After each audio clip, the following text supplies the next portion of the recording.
नमस्कार सभी को, स्वागत है आपका आज की क्लास में। आज हम चैप्टर नंबर 9 के एक्सरसाइज 9.1 के बचे हुए क्वेश्चंस को ट्राई करेंगे। तो क्वेश्चन नंबर 9 क्या कहता है? The angle of elevation of the top of a building from the foot of the tower is 30 degree and the angle of elevation of the top of a tower from the foot of the building is 60 degree. If the tower is 50 metre high, find the height of the building. तो चलो, सबसे पहला काम है इसका हमें diagram बनाना। तो देखिए, इसका डायग्राम बनाते हैं। डायग्राम में कह रहा है कि एक बिल्डिंग है और एक टावर है। कह रहा है जब हम टावर को देखते हैं तो 60 डिग्री का एंगल बनता है। कहाँ से? बिल्डिंग के बेस से। और जब हम टावर के बेस से या टावर के फुट से हम बिल्डिंग को देखते हैं तो एंगल बनता है 30 डिग्री का।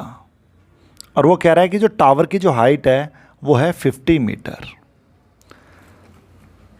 तो हम इसको नाम दे देंगे ए, बी, सी और डी। हमें हाइट फाइंड आउट करनी है बिल्डिंग की, कि बिल्डिंग की हाइट क्या है। तो चलिए क्वेश्चन स्टार्ट करते हैं। क्वेश्चन में दिया क्या है? Height of the tower, height of the tower जो कि है 50 मीटर। और इसको हम CD में भी देख लेते हैं। Angle of elevations, angle of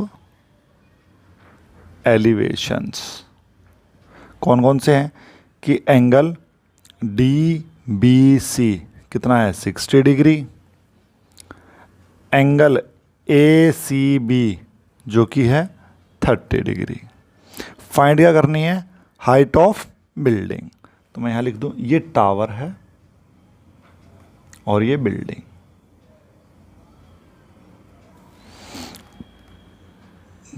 तो late the height of building, height of building BAB। ठीक है। सबसे पहले जिस ट्रायंगल में हमें ज़्यादा चीज़ें गिवन है, पहले उसको फाइंड आउट करते हैं। अब मुझे हाइट दी हुई है इसकी, तो मैं इसकी हेल्प से और एंगल की हेल्प से बेस फाइंड आउट कर लूँगा। फिर इन ट्रायंगल ABC में मुझे बेस मिल जाएगा, एंगल मेरे पास है, तो मैं इसकी हाइट फाइंड आउट कर लूँगा। ठीक है। तो सबसे पहले हम सॉल्व करेंगे ट्रायंगल BDC की हेल्प से। तो इन ट्रायंगल DBC, अब देखो परपेंडिकुलर दिया हुआ है और बेस मुझे फाइंड आउट करना है। तो P और B के जो बीच में रिलेशन होता है वो कौन सा ट्रिग्नोमेट्रिक रेशियो है हमारा? 10 का। तो हम यूज़ करेंगे कि tan थीटा इक्वल्स टू में DC अपॉन में BC। तो tan 60 की जो वैल्यू है, सॉरी थीटा हमारा है 60 और DC हमारा है 50 अपॉन में BC। tan 60 की वैल्यू √3, तो 50 अपॉन में BC। तो क्रॉस मल्टीप्लाई करेंगे तो जो BC की वैल्यू आ जाएगी वो आ जाएगी मेरी 50 अपॉन में √3। अब हमने देखा है नीचे हम अंडर रूट में छोड़ते नहीं है, तो हम इसका करेंगे रैशनलाइज। तो BC इक्वल्स टू में 50 अपॉन में √3 इंटू में √3 इंटू में √3। तो BC इक्वल्स टू में 50 √3 अपॉन में 3। तो ये आ गई मेरी BC की वैल्यू, कि जो मेरा बेस है वो क्या आ गया, कि जो इन दोनों के जो बीच की दूरी है, जो डिस्टेंस है इनका, वो है 50 √3 अपॉन में 3। अब हम लेंगे इन ट्रायंगल ABC। कौन सा ट्रिग्नोमेट्रिक रेशियो लगेगा? बेस मुझे गिवन है, परपेंडिकुलर मुझे फाइंड आउट करना है। तो P और B का जो रिलेशन होता है वो होता है मेरे 10 के साथ। तो यहाँ भी आ जाएगा कि tan 30 इक्वल्स टू में AB अपॉन में BC। तो tan 30 की वैल्यू 1/√3 और AB की वैल्यू मुझे फाइंड आउट करनी है। बेस मुझे दिया हुआ है या हमने फाइंड आउट करा था 50√3/3। तो मैं इसको लिख लूँगा 1/√3। अब यहाँ पर आप लिख सकते हो कि AB अपॉन में है 50√3 और जो ये 3 है ये ऊपर चला जाएगा।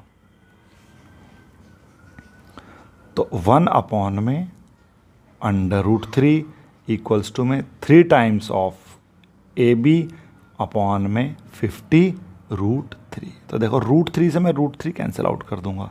तो यहाँ पर जो मेरी AB की वैल्यू आएगी वो आ जाएगी 50 मल्टीप्लाई हो जाएगा 1 से और 3 टाइम्स ऑफ AB है ये। तो AB इक्वल्स टू में 50/3। तो इसको सॉल्व करूँगा 16:2/3 मीटर। तो सिंपल क्वेश्चन था। अब हम करेंगे क्वेश्चन नंबर 10। क्वेश्चन नंबर 10 कह रहा है कि 2 poles of equal heights are standing opposite each other on either side of the road which is 80 metre wide from a point between them on the road. The angle of elevation of the top of the poles are 60 degree and 30 degree respectively. Find the height of the pole and the distance of the point from the poles. तो चलो सबसे पहले इसका diagram draw करने की कहते हैं। कह रहा है कि 2 पोल हैं जिनकी हाइट बिल्कुल सेम है और एक रोड के इस तरफ है और एक रोड के उस तरफ है। ये हो जाएगा मेरा AB और ये मेरा हो जाएगा CD। दोनों की जो हाइट है वो सेम है। कह रहा है रोड के किसी एक पॉइंट से, उसने ये नहीं कहा कि मिड पॉइंट है, तो हम कोई एक पॉइंट ले लेंगे। वहाँ से जब वो एक पोल के टॉप को देखता है और उसी पॉइंट से जब दूसरे पोल के टॉप को देखता है, तो जो एंगल ऑफ एलिवेशंस बनते हैं वो एक बन रहा है 30 डिग्री का और एक बनेगा 60 डिग्री का। मैंने आपको बताया था कि परपेंडिकुलर से जितना दूर होगा एंगल छोटा हो जाएगा, जितनी पास होगा वो एंगल बड़ा हो जाएगा। अब इस रोड की जो चौड़ाई कह रहा है वो कह रहा है 80 मीटर है। तो मुझे इन दोनों पोल्स की हाइट निकालनी है और वो पॉइंट निकालना है कि वो पॉइंट एक पोल से कितनी दूरी पर था, दूसरे पोल से कितनी दूरी पर था। तो इस पॉइंट को मैं ले लेता हूँ E। तो देखो अगर मैं BE को X मान लेता हूँ, सिर्फ इतने पोर्शन को, तो मेरा ये जो पोर्शन होगा ये मेरा हो जाएगा 80 माइनस X और दोनों जो पोल्स हैं उनकी हाइट को मैं ले लेता हूँ H, क्योंकि दोनों की हाइट सेम है। अब डायग्राम समझ में आ गया आपको। तो अब हम करते हैं इसका क्वेश्चन। देखो बेस दिया हुआ है और परपेंडिकुलर फाइंड आउट करना है। तो परपेंडिकुलर और बेस का रिलेशन किसके साथ होगा? 10 के साथ। सेम टू सेम इस वाले ट्रायंगल में भी परपेंडिकुलर और बेस 10 यूज़ करेंगे हम। दोनों एंगल्स मुझे दिए हुए हैं। तो question number 10, angle of elevations, angle of elevations are 60 degree and 30 degree. चाहो तो उनको नाम दे दो कि AEB जो कि है 60 डिग्री एंड एंगल CED जो है वो है मेरा 30 degree. Distance between the poles, distance between the poles जो कि है BD, ये है मेरा 80 मीटर। तो देखो मैं BE को X ले लेता हूँ तो मेरा ED की वैल्यू आ जाएगी 80 माइनस X।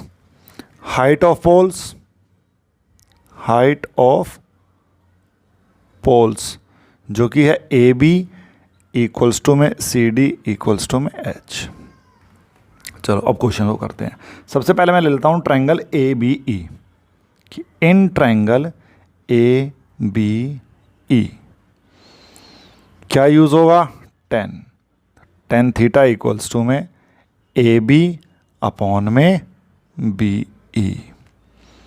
तो थीटा है मेरा 60, तो 10 60 इक्वल्स टू में AB जो है मेरा एच है और जो बी ई है वो है एक्स। तो 1060 की वैल्यू √3 एच अपॉन में एक्स। तो यहाँ से मैं जो एच की वैल्यू निकालूंगा वो आ गई √3 एक्स। अब in triangle C E D same tan theta equals to में सी डी अपॉन में ई डी। tan 30 ये मेरा h है और ई डी है 80 माइनस एक्स। तो tan 30 की वैल्यू 1 अपॉन में √3 h अपॉन में 80 माइनस एक्स। तो देखो क्या मैं h की वैल्यू फ्रॉम इक्वेशन फर्स्ट से उठा लूं? By equation first. तो 1 अपॉन में √3 इक्वल्स टू में h के बदले आ जाएगा √3 एक्स अपॉन में 80 माइनस एक्स। क्रॉस मल्टीप्लाई कर देंगे हम तो 80 माइनस एक्स इक्वल्स टू में √3 इंटू में √3 एक्स। तो 80 माइनस एक्स इक्वल्स टू में जब √3 मल्टीप्लाई होगा आएगा 3 एक्स। अब एक्स वाले टर्म्स को एक तरफ, तो 80 इक्वल्स टू में 3x प्लस एक्स। तो 80 इक्वल्स टू में 4x। तो x इक्वल्स टू आ जाएगा 80 अपॉन में 4 जो कि है 20। अब put the value of x in equation first. तो जो h की वैल्यू आ जाएगी वो आ जाएगी 20√3। तो मुझे पता लग गया कि दोनों जो पोल्स की हाइट है वो है 20√3 और वो पॉइंट जहाँ से मैं उन पोल्स के टॉप को देख रहा हूँ वो एक पोल से 20 मीटर की दूरी पर है कि x इक्वल्स टू कितना आया मेरा 20। तो दूसरा कितना हो जाएगा 60। तो हम लिख लेते हैं यहाँ पर हाइट ऑफ पोल्स 20√3 और जो मेरे डिस्टेंस थे BE कितना है 20 और CD इक्वल्स टू में 60 कि 80 माइनस में 20 जो कि आ गया 60 कि एक पोल 20 मीटर की दूरी पर है उस पॉइंट से जहाँ से हम उनके टॉप्स को देख रहे हैं और एक है 60 मीटर की दूरी पर। ठीक है, तो ये हमारा हो गया क्वेश्चन। अब question number 11, a TV tower standing vertically on a bank of a canal from a point on the other bank directly opposite to the tower. The angle of elevation of the top of a tower is 60 degree. From another point 20 meter away from this point on the line joining this point to the foot of the tower, the angle of elevation of the top of the tower is 30 degree. Figure इसकी हमें पहले से given है, कह रहा find the height of the tower and the width of the canal. तो देखो क्या कह रहा है डायग्राम में उसने कहा कि एक टावर है AB कि जो कि किसी एक नहर के किनारे पर है और किसी दूसरे किनारे से जब मैं इस टावर को देखता हूँ तो एंगल ऑफ एलिवेशन बनता है 60 डिग्री का। तो इसका मतलब ये क्या है, हमारी नहर है या फिर कैनल जिसको बोलते हैं। ठीक है, अब इसी पॉइंट से मैं 20 मीटर दूर चला और यहाँ से मैंने फिर टावर को देखा तो एंगल ऑफ एलिवेशन बना मेरा 30 डिग्री का। इस पॉइंट से इस पॉइंट तक की जो दूरी है वो है 20 मीटर। तो मुझे निकालनी है height of the tower and the width of the canal कि वो नहर कितनी चौड़ी है और ये टावर की हाइट क्या है। चलो स्टार्ट करते हैं क्वेश्चन नंबर 11 कह रहा है height of the tower, height of the tower BH या AB इक्वल्स टू में H मीटर। ठीक है, विड्थ ऑफ द कैनल जो कि है CB equals to x metre ले ली मैंने, ये हो गई मेरी x मीटर। C और D की जो डिस्टेंस दिया हुआ है वो है 20 मीटर। तो हमें दोनों चीज़ निकालनी है, इसकी हाइट और ये बेस। जब हाइट और बेस का रिलेशन 10 के साथ होता है तो इस क्वेश्चन में क्या यूज होगा, ट्रिग्नोमेट्रिक रेशियो मेरा 10।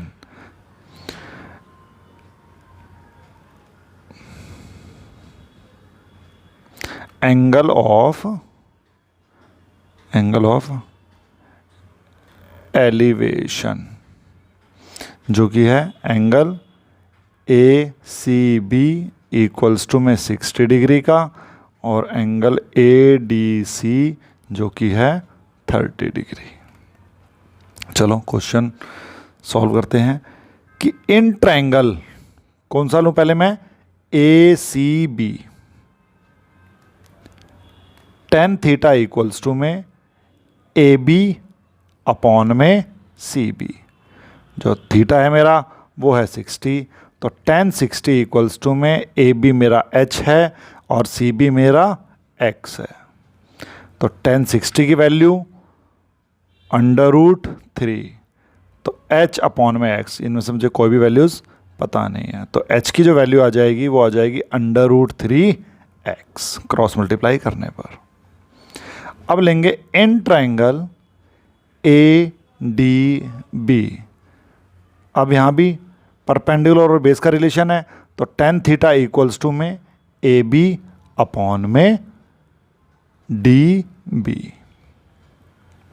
तो थीटा मेरा यहाँ पर 30 है, तो tan 30 इक्वल्स टू में AB मेरा अगेन h और DB। अब देखो मैं DB को ब्रेक कर सकता हूँ, 20 + x।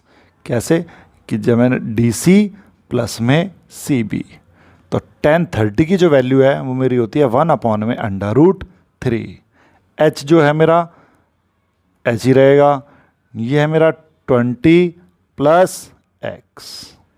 क्रॉस मल्टीप्लाई कर देंगे। अब हम इसको क्रॉस मल्टीप्लाई करने पर आएगा कि √3h इक्वल्स टू में 20 + x। तो h की वैल्यू मैं इक्वेशन नंबर फर्स्ट से उठा लेता हूँ, तो बाय इक्वेशन फर्स्ट, तो √3 इंटू में √3x इक्वल्स टू में 20 + x। तो जब मैं √3 और √3 को मल्टीप्लाई करूँगा तो मेरा आ जाएगा 3x इक्वल्स टू में 20 + x। तो x को इधर लाने पर 2x इक्वल्स टू में 20। तो x की जो वैल्यू आ गई वो आ गई 10, कि जो विड्थ ऑफ कैनल है वो है मेरी 10 मीटर, जो कि CB। तो CB कितना आ गया मेरा 10 मीटर। अब मैं x की वैल्यू इक्वेशन फर्स्ट में पुट कर देता हूँ, put the value of x in equation first. तो h इक्वल्स टू आ जाएगा 10√3, कि जो मेरी हाइट ऑफ जो टावर निकली है वो 10√3 है, और जो विड्थ ऑफ कैनल है वो है मेरी 10 मीटर। तो लास्ट में जब आंसर लिखोगे आप बोर्ड में, तो उस पर लिखोगे कि जो मुझे फाइंड आउट करना था कि हाइट ऑफ टावर कितना है 10√3 मीटर, और विड्थ ऑफ कैनल जो कि है 10 मीटर। बस हो गया आंसर। ठीक है, सिंपल क्वेश्चन था। अब हम करेंगे इसका next question number 12। Question number 12 करते हैं। कह रहा है from the top of a 7 metre high building the angle of elevation of the top of a cable tower is 60 degree and the angle of depression of its foot is 45 degree. Determine the height of the tower. तो चलो सबसे पहले हम इसका एक diagram तैयार करते हैं। वो कह रहा है कि एक 7 मीटर हाई बिल्डिंग है, कि जो बिल्डिंग की हाइट है वो है 7 मीटर। कह रहा है यहाँ से जब वो किसी केबल टावर के टॉप को देखता है और बॉटम को देखता है तो एंगल्स बनते हैं। कह रहे जब इस टावर के वो टॉप को देखता है तो जो एंगल ऑफ एलिवेशन है वो है मेरा 60 डिग्री, 60 डिग्री। और कह रहे जब इसी पॉइंट से जब इसकी बॉटम को देखता है तो एंगल ऑफ डिप्रेशन यहाँ बनता है, तो एंगल ऑफ डिप्रेशन है 45। तो आप देखो ये z की फॉर्म बन रही है, तो ये होता है अल्टरनेटिव इंटीरियर एंगल। तो ये जो एंगल होगा ये भी मेरा 45 डिग्री होगा। चलो नाम देते हैं इसको A, B, C, D और E। अब मुझे निकालनी है हाइट ऑफ द टावर। चलो सिंपल सा क्वेश्चन है। ये देखो ये मेरी हॉरिजॉन्टल लाइन है, अगर DC 7 है तो मेरा BE भी होगा 7 metre.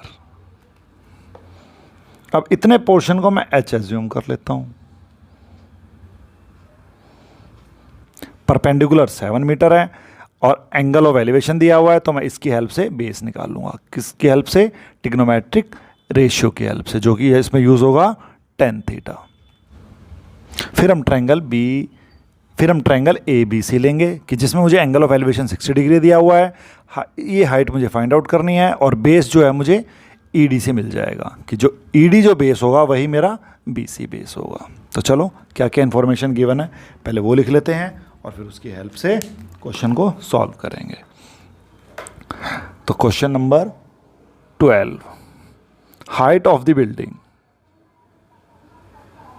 Height of building DC दिया हुआ है 7 मीटर और इसी की हेल्प से BE भी फाइंड आउट हो जाए क्योंकि ये मेरी हॉरिजॉन्टल लाइन है, इक्वल्स टू में 7 मीटर। तो एंगल ऑफ एलिवेशंस हैं, एंगल ऑफ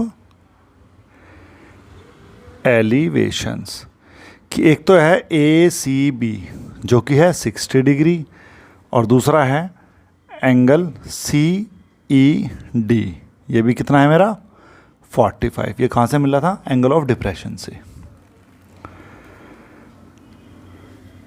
AB को मैं ले लेता हूँ H, ठीक है। तो सबसे पहले हम ट्रायंगल लेंगे कि इन ट्रायंगल CED परपेंडिकुलर है, बेस मुझे फाइंड आउट करना है, एंगल ऑफ एलिवेशन दिया हुआ है, तो tan फंक्शन हमारा यूज़ होगा, जो trigonometric ratio tan theta equals to में CD अपॉन में ED।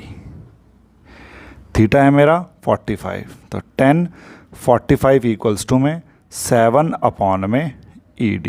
तो tan 45 की वैल्यू 1, तो 1 इक्वल्स टू में 7 अपॉन में ED। तो जो ED की वैल्यू आ गई वो आ गई मेरी 7 मीटर, 7 मीटर। अब हम लेंगे in triangle ABC tan theta AB upon में BC। तो देखो जो मेरा ED है वही मेरा BC भी है, तो ये इक्वल्स टू में 7 मीटर आ जाएगा। थीटा मेरा 60, तो tan 60 इक्वल्स टू में H अपॉन में 7, तो tan 60 की वैल्यू √3 इक्वल्स टू में H अपॉन में 7। तो यहाँ से मेरी जो H की वैल्यू आ जाएगी वो आ जाएगी 7√3।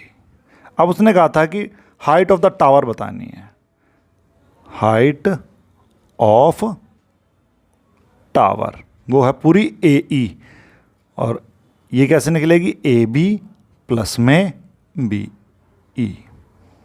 तो AB जो मेरा निकला है वो है 7√3, 7√3 और BE है मेरा 7। तो मैं अगर यहाँ 7 कॉमन ले लूँ तो आ जाएगा √3 + 1 मीटर, जो कि हाइट ऑफ टावर है। सिंपल क्वेश्चन था। अब हम क्वेश्चन करेंगे 13।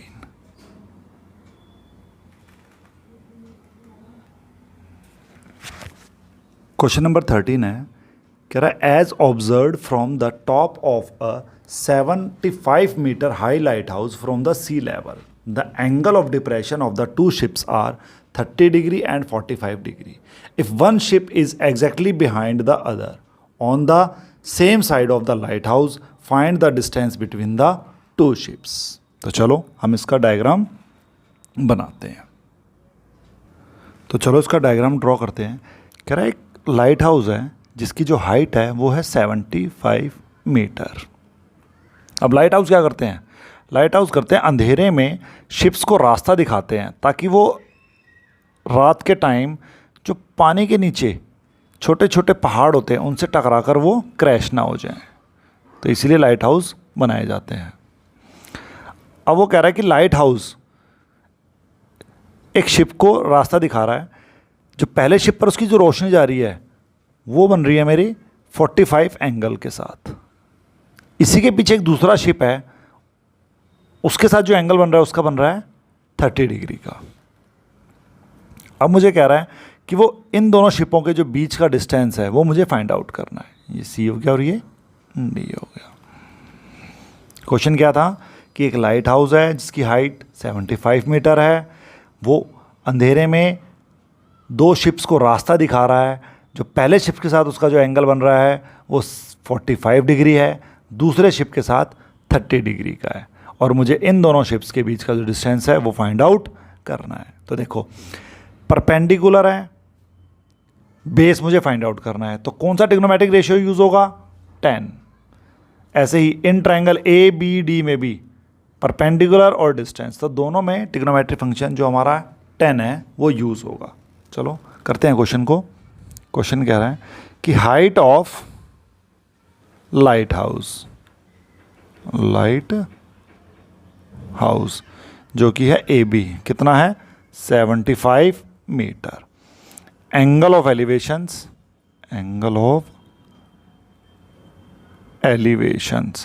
कि जो है angle A C B 45 degree, angle A D B ये है मेरा 30 डिग्री. मुझे ये फाइंड आउट करना है डी सी. ठीक है, तो सबसे पहले ट्रायंगल लेंगे कि इन ट्रायंगल ए सी बी 1045, ये पहले थीटा लिखें कि 10 थीटा इक्वल्स टू में ए बी अपॉन में बी सी. थीटा मेरा यहाँ पर 45 है तो 1045 इक्वल्स टू में ए बी मेरा 75 अपॉन में बी सी. 1045 की जो वैल्यू है वो है 1, तो हम लिख देंगे यहाँ पर 1 इक्वल्स टू में 75 अपॉन में बी सी. तो जो बी सी की वैल्यू आ गई वो आ गई मेरी 75 मीटर. तो इतना मुझे फाइंड आउट हो गया है. अब हम लेंगे in triangle A D B. Same perpendicular और बेस का रिलेशन है तो ट्रिग्नोमेट्रिक फंक्शन 10. तो 10 थीटा इक्वल्स टू में ए बी अपॉन में डी बी. तो यहां पर आ जाएगा 10 30 डिग्री इक्वल्स टू में ए बी क्या है मेरा 75 और डी बी. अच्छा इसको मैं ऐसे लिख सकता हूं कि डी सी प्लस में सी बी. इसकी वैल्यू 1 अपॉन में √3. 75 अपॉन में ये मेरा x है और ये मेरा 75. क्रॉस मल्टीप्लाई करेंगे तो x प्लस में 75 इक्वल्स टू में 75√3.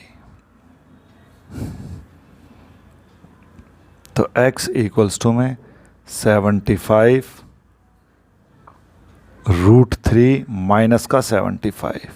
तो x की जो वैल्यू आई 75 कॉमन तो √3 माइनस 1. तो डिस्टेंस बिटवीन द शिप्स क्या आ गया 75. डिस्टेंस बिटवीन द शिप्स जो कि है 75√3 - 1 मीटर। ये मेरा आंसर आ गया। तो दोनों शिपों के जो बीच का डिस्टेंस था वो निकल गया 75√3 - 1। ठीक है ना। चलो एक चीज़ और कर लिया करो। जैसे ये था, इसको मैं ले लेता हूँ θ1 और इसको मैं θ2 ले लेता हूँ। तो यहाँ भी कन्फ्यूज़न आपको कम हो जाएगी। यहाँ पर ये θ1 आ जाएगा और ये θ2 आ जाएगा। अब हम करेंगे इसका क्वेश्चन नंबर 14। तो देखो क्वेश्चन नंबर 14 क्या कहता है। A 1.2 metre tall boy spots a balloon moving with the wind in a horizontal line at a height of 88.2 meter from the ground. The angle of elevation of the balloon from the eyes of the girls at any instant is 60 degree. After some times, the angle of elevation reduced to 30 degree. Find the distance traveled by the balloon during the interval. अब वो कह रहा है कि एक लड़की है, वो एक हॉट एयर बलून को देख रही है। जब उसने पहली बार उसको देखा तो जो एंगल ऑफ एलिवेशन बना वो मेरा बना 60 डिग्री का। कुछ टाइम वो बलून ने मूव करा और वो कुछ आगे पहुंचा। जब उसने उस बलून को फिर से देखा तो एंगल ऑफ एलिवेशन बना 30 डिग्री। और क्वेश्चन मुझे फाइंड आउट करना है कि जब उसने पहली बार बलून को देखा था और फिर जब उसने बाद में बलून को देखा तो उस बीच में उस बलून ने कितना डिस्टेंस ट्रैवल किया, वो मुझे फाइंड आउट करना है। अच्छा, बलून की जो हाइट है वो है 88.2 मीटर। कहाँ से? ज़मीन से। और जो लड़की की हाइट है वो है 1.2 मीटर। तो जो एंगल ऑफ एलिवेशंस बनेंगे वो उसकी आंख से बनेंगे। तो हमारे जो भी ट्रायंगल बनेंगे ACB, DCE, वो सारे उसकी आइज़ को हॉरिजॉन्टल लाइन लेके बनेंगे मेरे। ठीक है। तो अगर मैं बलून की जो हाइट लूँगा वो क्या लूँगा? उस हॉरिजॉन्टल लाइन से जो उस लड़की की आंख से बन रही है। तो पूरी जो हाइट है वो 88.2 है, लड़की की हाइट 1.2 है। तो यहाँ से और यहाँ तक की जो बलून की जो हाइट हो जाएगी वो हो जाएगी 87 मीटर। कि 88.2 में से मैं 1.2 को माइनस कर दूंगा तो आ जाएगा 87। तो वो हॉरिजॉन्टल लाइन से बलून की जो हाइट है वो है 87 मीटर। तो जो DE होगा मेरा वही मेरा होगा AB। तो इट मीन्स इन दोनों की जो हाइट है वो 87 मीटर है। तो चलो स्टार्ट करते हैं सॉल्यूशन इसका। Height of balloon, height of balloon from horizontal line, horizontal line जो कि है DE इक्वल्स टू में AB भी आ जाएगा। और ये कैसे निकलेगा कि 88.2 माइनस 1.2 तो ये आ जाएगा 87 मीटर। तो जो 1.2 है हाइट ऑफ गर्ल है। ठीक है। Angle of elevations, angle of elevations जो कि एंगल ACB जिसको मैं ले लूँ θ1 जो कि है 60 degree. Angle of elevation angle DCE जो कि θ2 मैं ले लेता हूँ वो आ जाएगा मेरा 30 डिग्री। ठीक है। तो चलो अब सबसे पहले मैं लेता हूँ पहला ट्रायंगल ACB कि इन ट्रायंगल ACB परपेंडिकुलर और बेस की बात होगी तो आ जाएगा 10। तो AB अपॉन में CB और θ1 की वैल्यू जो है मेरी 60 डिग्री है। तो 10 60 डिग्री इक्वल्स टू में 87 अपॉन में CB। तो इसकी वैल्यू √3 तो 87 अपॉन में CB। तो जो मेरी CB की वैल्यू आएगी क्रॉस मल्टीप्लाई करके आ जाएगी कि CB इक्वल्स टू में 87 अपॉन में √3। तो नीचे हम रूट में छोड़ते नहीं हैं, तो इसको रैशनलाइज करना पड़ेगा। तो रैशनलाइज करने पर आ गया 87√3 अपॉन में 3। तो इसको हम थोड़ा सा सिंप्लीफाई कर लेते हैं। तो सी बी की जो वैल्यू आ जाएगी 29√3। तो ये जो वैल्यू आ गई मेरी सी बी की 29√3। अब हम लेंगे triangle D B E. In triangle D C E तो 10 यहाँ पर आ जाएगा θ2, height D E, base C E. तो 10 30 इक्वल्स टू में डी ई मेरा 87, सी ई मुझे पता नहीं है, तो मैं इसको ऐसे लिख लूँ 29√3 प्लस x। इतने पोर्शन को मैंने x मान लिया। तो इसकी वैल्यू 1 अपॉन में √3 जो कि है 1030। तो 87 अपॉन में 29√3 प्लस x। क्रॉस मल्टीप्लाई कर देंगे तो 29√3 प्लस x इक्वल्स टू में 87√3। तो x की जो वैल्यू आएगी वो आ जाएगी 87√3 माइनस में 29√3। तो x की जो वैल्यू आ गई वो आ गई 58√3। इट मीन्स जो बलून ने डिस्टेंस ट्रैवल कराया है वो है मेरा 58√3 कि distance travel by balloon is 58√3। ये मेरा आंसर आ गया। ठीक है, अब हम करेंगे सब क्वेश्चन नंबर 15। क्वेश्चन नंबर 15 देखते हैं। करा a straight highway leads to the foot of the tower. A man standing at the top of a tower observe a car at an angle of depression of 30 degree which is approaching the foot of the tower with a uniform speed. 6 seconds later, the angle of depression of the car is found to be 60 degree. Find the time taken by the car to reach the foot of the tower from this point. उसने कहा कि एक tower है, उस tower पर एक आदमी खड़ा है, वहाँ से वो एक कार को ऑब्जर्व कर रहा है। जब सबसे पहले उसने इस कार को देखा तो उसका जो एंगल ऑफ डिप्रेशन था वो कितने डिग्री का था? 30 डिग्री का। तो देखो ये हॉरिजॉन्टल लाइन है मेरी, ये भी हॉरिजॉन्टल लाइन है, z बन रहा है तो ये 30, तो मेरा ये भी मेरा 30 डिग्री, अल्टरनेट इंटीरियर एंगल। फिर कह रहा है कि 6 सेकंड के बाद उसने कार को दोबारा से देखा। जब उसने कार को दोबारा से देखा तो वो जो एंगल ऑफ डिप्रेशन बना वो मेरा बना 45 डिग्री का, सॉरी वो बना 60 डिग्री का।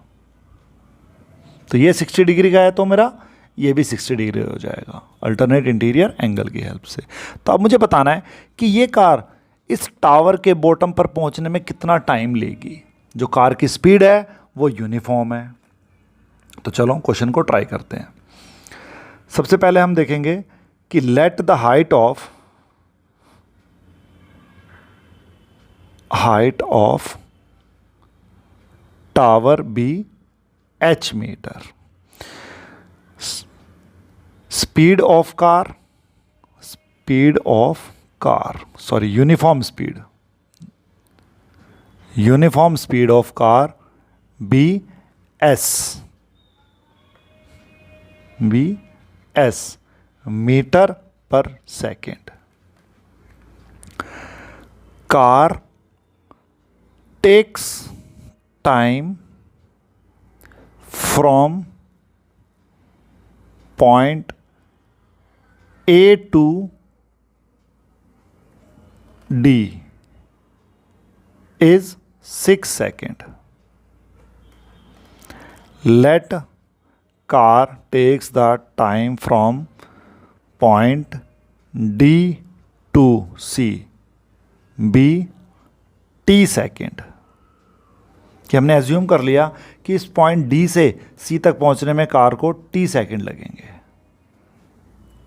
ठीक है, अब ये देखो, ये एक डिस्टेंस है, तो मुझे एक डिस्टेंस का फार्मूला पता है कि डिस्टेंस इक्वल्स टू क्या होता है, स्पीड इनटू में टाइम। तो मैं पहले डिस्टेंस निकालूं, तो एडी क्या निकलेगा, स्पीड इनटू में टाइम। मेरी स्पीड है s और टाइम है 6, तो 6s। ऐसे ही डिस्टेंस dc कितना आ जाएगा, स्पीड है मेरी s और टाइम है मेरा t, तो st।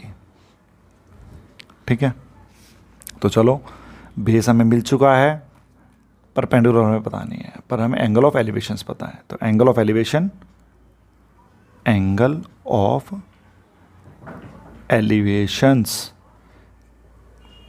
θ1 कितना है 30 डिग्री और θ2 है 60 डिग्री। तो सबसे पहले मैं ट्रायंगल लूंगा बड़ा वाला BAC। In triangle BAC tan θ1 equals to में BC अपॉन में AC।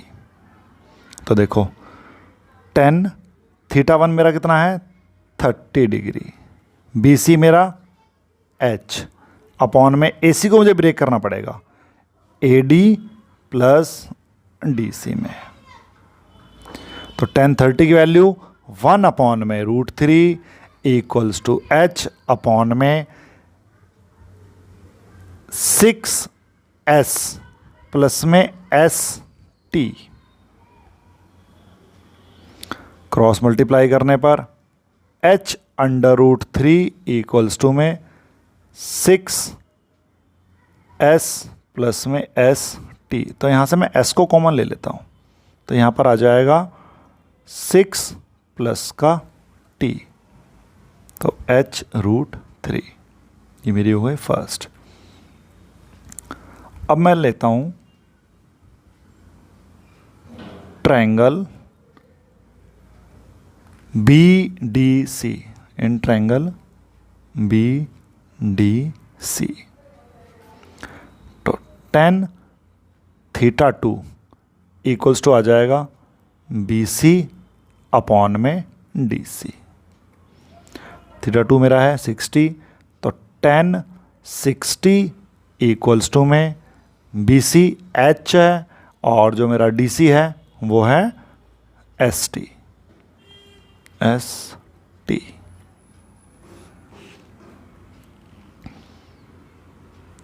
tan 60 की वैल्यू अंडर √3, तो H अपॉन में ST।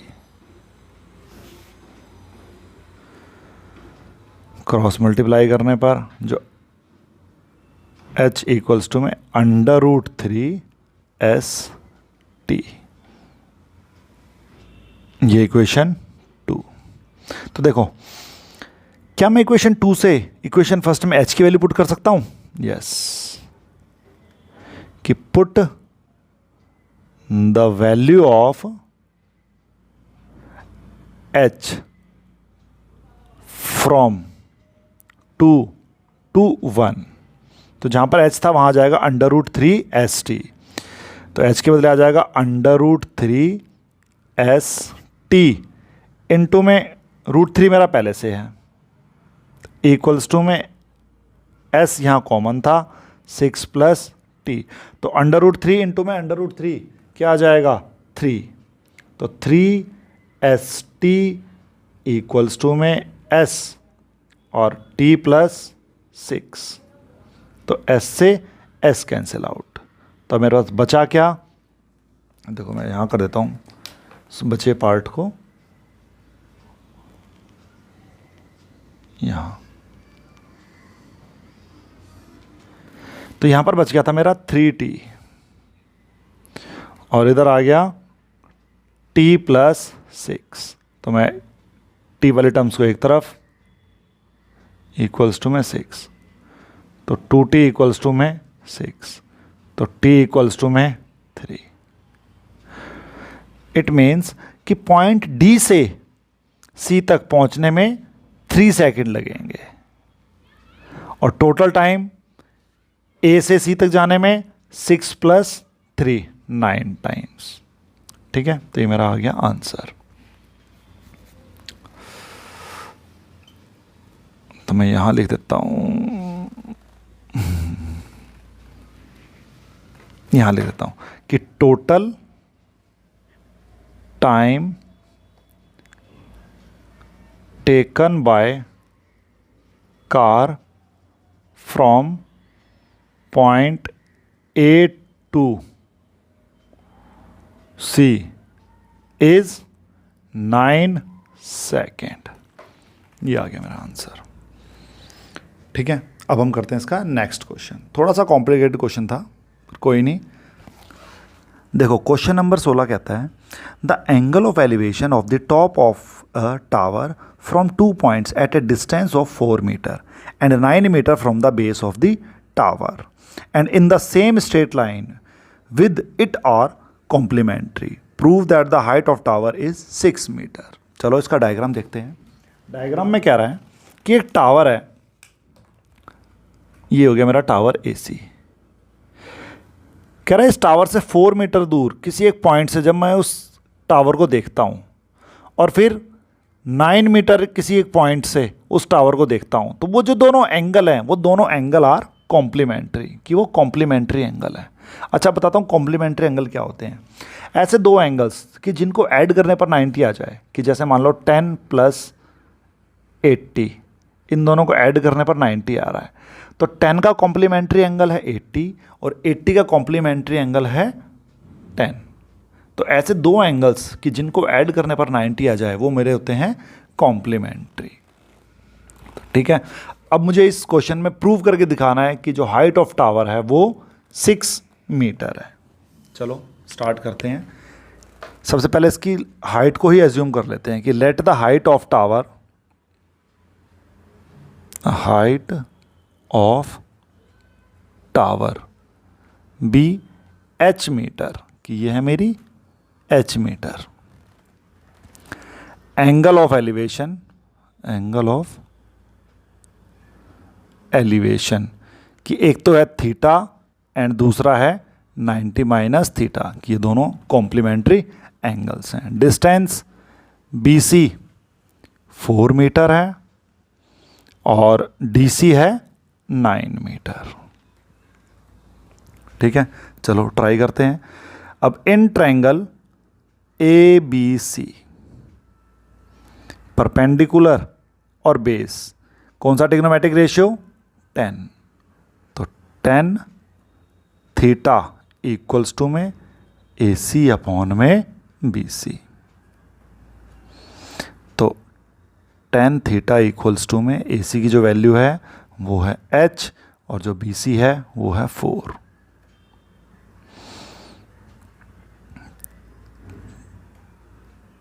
ये मेरी इक्वेशन हो गई फर्स्ट। अब हम लेते हैं कि इन ट्रायंगल ADC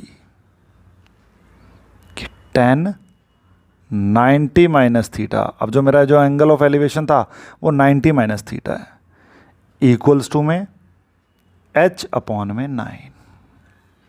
तो एक प्रॉपर्टी है जो चैप्टर 8 में है, जो अभी आपके सिलेबस में नहीं है, कि जैसे कि अगर मैं करूं कि 10 90 - थीटा वो होता है कॉट थीटा, ऐसे ही कि साइन 90 - थीटा होता है कॉस थीटा, और कॉस 90 - थीटा है वो होता है मेरा साइन थीटा, जो कि अभी आपके सिलेबस में नहीं है।